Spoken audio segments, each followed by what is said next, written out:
এই পর্যায়ে গুরুত্বপূর্ণ আলোচনা করবেন জনাব মোহাম্মদ আব্দুর রব মেম্বার, ইউপি সদস্য, ৫ নং চরমোনা ইউনিয়ন পরিষদ। বিসমিল্লাহির রহমানির রহিম। দল মত নির্বিশেষে মাদক মুক্ত সমাজ গঠনের প্রত্যয় আলোচনা সভার সম্মানিত সভাপতি, উপস্থিত বাংলার মানুষের হৃদয়ের স্পন্দন, চরমোনায় আত্মার আত্মীয়, আমাদের প্রিয় ব্যক্তি সৈয়দ মোহাম্মদ রেজাউল করিম পীর সাহেব হুজুর চরমোনাই উপস্থিত, শায়েখে চরমোনাই উপস্থিত, প্রশাসন বৃন্দ, প্রিয় চরমোনাই এলাকাবাসী, আসসালামু আলাইকুম। আমরা যদি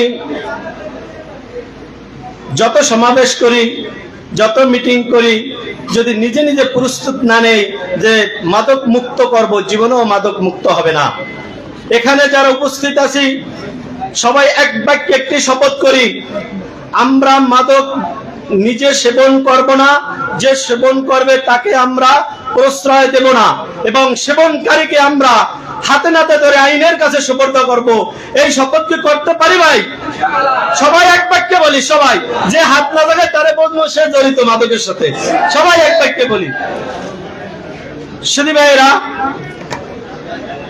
আসলে মিটিং করা আমাদের জন্য লজ্জাজনক যে চরমোনাই সারা বাংলাদেশে মানুষ এসে এখান থেকে ইসলামের বয়ান দেয়, এখান থেকে নামাজি তৈরি হয়, এখান থেকে ভালো ব্যক্তি তৈরি হয়, এখান থেকে মাদক মুক্ত সমাজ তৈরি হবে, সেখানে যদি মাদকের জন্য সমাবেশ করতে হয়।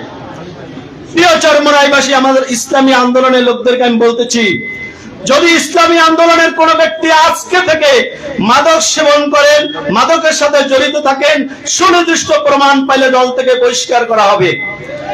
এবং অন্যত দলকে বলতেছি, ভাই হুঁশিয়ার করে, এই চরমোনাই ইউনিয়নে মাদক বিক্রি চলবে না, মাদক সেবন চলবে না। যদি কোনো বলিষ্ঠ ব্যক্তি মনে করেন আমি অমুক বাড়ির সন্তান, ভুল করবেন।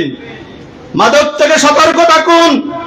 এই চরমোনাইকে মাদক মুক্ত ঘোষণা করা হবে ইনশাআল্লাহ। বিশ্ববুদ্ধের আজকে যে টাইম নির্ধারণ করে দেবে, ওই টাইমের ভিতরে মাদক মুক্ত করা হবে, এই আশা ব্যক্ত করে এখানে শেষ করছি। আসসালামু আলাইকুম।